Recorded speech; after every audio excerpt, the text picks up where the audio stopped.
There are two important dates in life. One is the day you're born, and the other is the day you pass away. Sir Michael Samari was born on the 1936, and he passed away on the 26th of this month.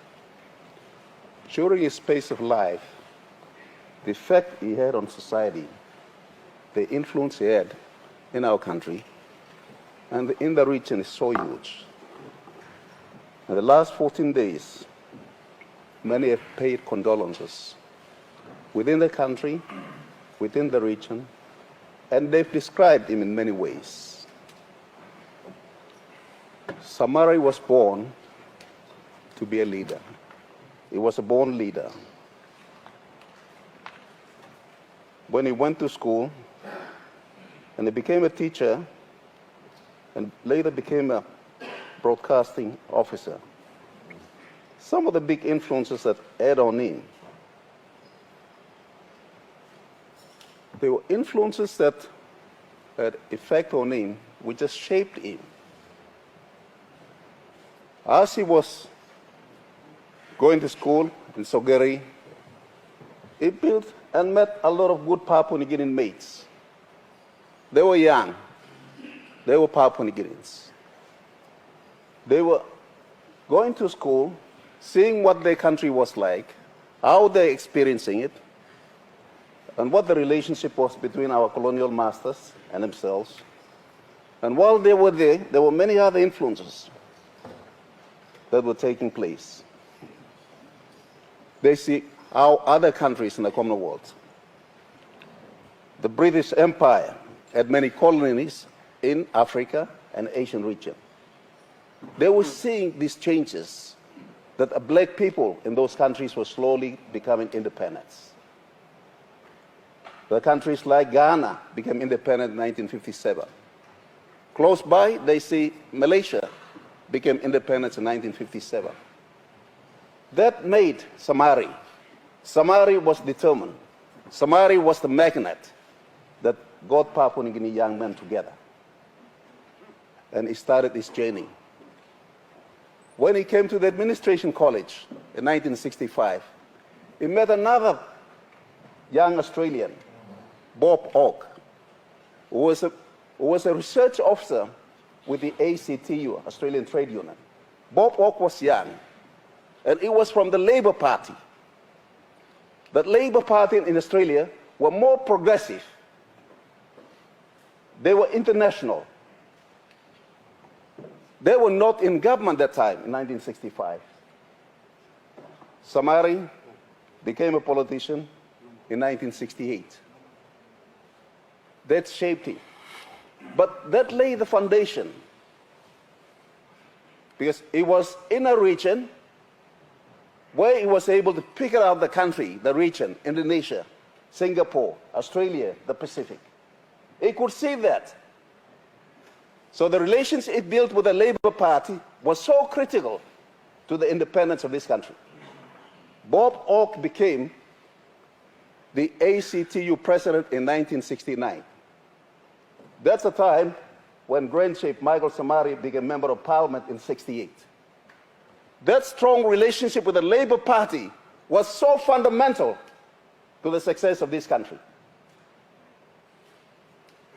When he became, in 1968, when he became member of parliament, there was certain changes taking place. Tanzania, another country in Africa, became independent. Julius Nyerere became the prime minister of Tanzania. In Kenya, Jomo Kenyatta became president in 1963. And then close by, Singapore, Lee Kuan Yew became prime minister in 1965. In 1967, there was another major event that took place in Indonesia. Sukarno, the founding prime minister, president of Sukarno, was removed by General Suharto. Now, this was all happening within the region, and Samari was a young man. Samari could see that, could see where his country will be. And it was the magnet that brought other Papua New Guinea like-minded together. The country was not ready. Papua New Guinea was not ready for independence. Because in Australia, the Mincy government that ruled Australia for many years, and there was an external affairs minister called C. Barnes, who said Papua New Guinea will never get independence. Luckily, in 1972, through Bob Hawke, who was president of the trade union movement in Australia, the Labour Party came into government in 1972. Before 1972, God Whitlam, who was opposition leader, traveled throughout Papua New Guinea in 1971. He went to Rabaul, and young John Capperton and Oscar Tamur were there. And he told them that your country will be independent when I get into government. Luckily, in 1972, the Labour Party came into government in Australia. The rest was history. God Whitlam was an internationalist. God Whitlam was a non-racist. God Whitlam was the right man in that region. He pushed Papua New Guinea to become independent. So, in 1972, we were moving in the right direction. Thanks a lot to Sir Michael Samari, Sir Julius Chen, Sir Yambagi Okuk, Sir Thomas Kavali, Sir Bea Oliwali, Dr. Tareka, many others, Oscar Tamur, John Capperton. They were the founding fathers who took our country forward in 1972. These changes were so critical in our country. Mr. Speaker, the most important, which I believe in 74, was the Constitutional Planning Committee. Somebody knew that. The Grand Chief knew that. He has to build a house. What kind of house he must build? The house must be the Constitution of Papua New Guinea. That is the house. That is what the foundation is. That is where the posters are. That is where the branches are. He set up a team of Papua New Guineans. Paul Sarek, John Capperton, John Kappa, Madabe Yui, Mackenzie Daugi, and many others. They traveled right throughout the world. They went to Tanzania, to African countries. They went all over. They traveled without Papua New Guinea throughout our country. Samari was smart. He knew he had to put this house together. What is he going to create? The creation, make sure the Constitution was right. The Constitution is the foundation. He gave priority to that. That is why today, when we pay our respects to this great man, this, I call him Chief all the time, when we respect him, we must think about what is laid down for us. The Constitution is so clear. The executive government, it made sure it's clear. The courts, the parliament, what are the powers? What are the functions? He stated clear in the most detailed constitution. Somebody was clear. The executive cannot interfere with the courts. The courts cannot interfere with the parliament. The separation of power was clear. Today, when we pay respect, we must think about what we are going to do now, from now onwards. Honorable members, what we can honor him through this. Prime Minister of the country must know that he cannot interfere with the police force on operation matters. The Prime Minister of the country must know that he cannot interfere with the courts. The Prime Minister of the country must know that he cannot interfere with the public prosecutor. The Prime Minister of the country must know he cannot interfere with the Ombudsman Commission. He is a policy maker. He is not supposed to interfere with the operationals of those institutions that Samara built. Same, the Parliament cannot interfere with the executive government. The courts cannot do. Our founding father, Michael Thomas Samari, created this to protect this country. He created this. Every prime minister, every minister must know. We must know that When you interfere with the police force and operational matters, you are weakening the system that somebody built. Because the powerful, the rich, will monopolize and control. The silent, the small majority will be marginalized. That is not Somali's dream.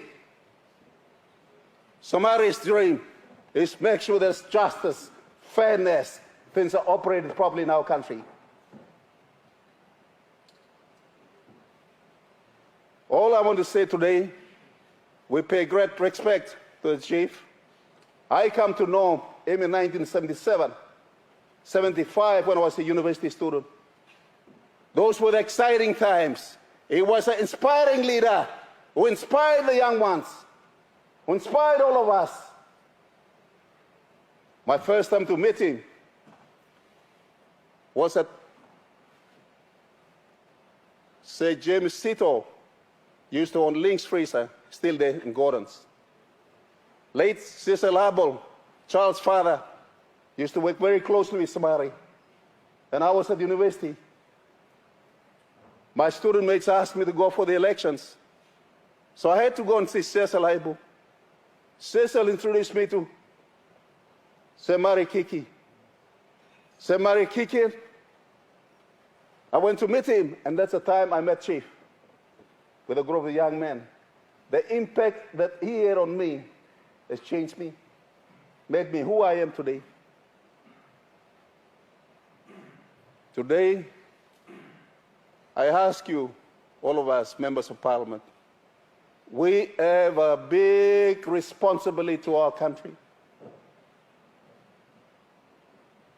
All of you have a big responsibility to this young country.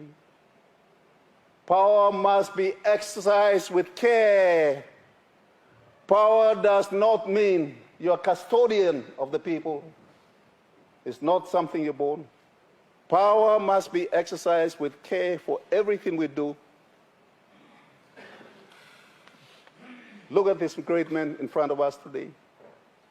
He's lived a simple life. He's done all the right things. He's our best teacher. In his death, we can only learn from him. Where we can honor him is to honor him, to respect our Constitution, respect all the institutions he has set up. Those of you who are appointed as police commissioner, you must always know that the new constitutional office holder, you're not to carry out the instruction of a minister or a police prime minister on operational matters. You are the police commissioner. The chief ombudsman commissioners, you must know that you are not there to be manipulated and carry out instructions of politicians. You are there to do a job. The public prosecutor, you are there to do an independent job. The courts must do the same. If we all practice and do all these right things, our people will be safe, our country will be safe.